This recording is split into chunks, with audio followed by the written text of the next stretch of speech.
সুপ্রভাত বন্ধুরা, কেমন আছো তোমরা সবাই? আমি তো খুবই ভালো আছি। আর আজকে হলো রাস পূর্ণিমা। রাস পূর্ণিমার অনেক অনেক শুভেচ্ছা, অনেক ভালোবাসা।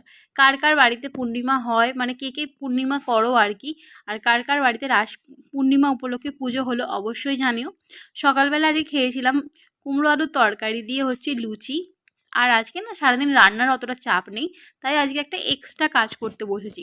দুদিন ধরে একটু এখানে ওখানে বেরোনো হয়েছে, তাই অনেক জামা কাপড় জমে গেছে, যেগুলো ভাঁজ করব করে আর করা হয়নি। ওই জন্য এক বিছানা জামাকাপড় তোমরা দেখতেই পেলে, সেইগুলোকে যে নিয়ে বসে পড়েছি ভাঁজ করার জন্য।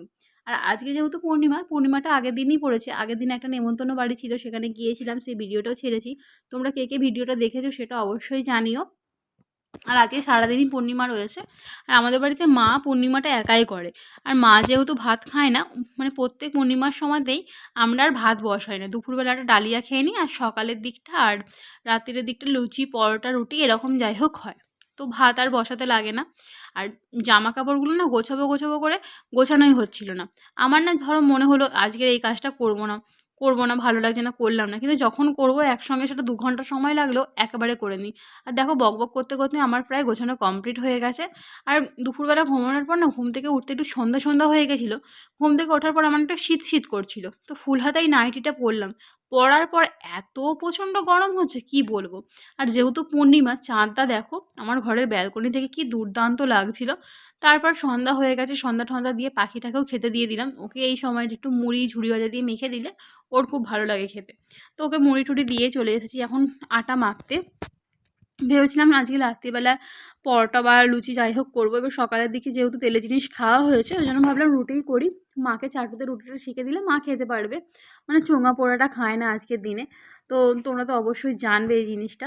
চাটুতে শিখে 4টে রুটি দিয়ে দেবো, বাদ বাকি রুটিগুলো আমাদের যেমন করে রুটি করি সেরকম করেই করবো। তোমাদের সঙ্গে কথা বলতে বলতে আটাও মাখা হয়ে গেল। আর কালকে সকালবেলায় আমি একটু বেরোবো, তাই জন্য একটু কাজ এগিয়ে রাখছি। আজকে তো রাত্রিরে রান্নাবান্না হয়েই গেছে।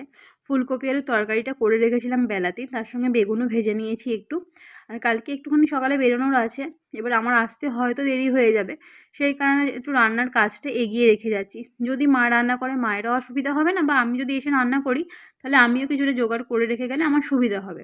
তো রাত্রিবেলা দেখো এখানে বেগুন ভাজা, ফুলকপি আলুর তরকারি, রুটি সমস্ত কিছুই রেডি হয়ে গেছে। আর কালকের আনাজপত্রগুলোও কেটে রেখেছি। রাত্রিরে হবে কালকে পটল আলুর তরকারি, তারপরে দুপুরবেলা হবে লাউ শাক, তারপরে হবে পোস্ত, সেই আনাজপত্রগুলো কেটে রেখেছি।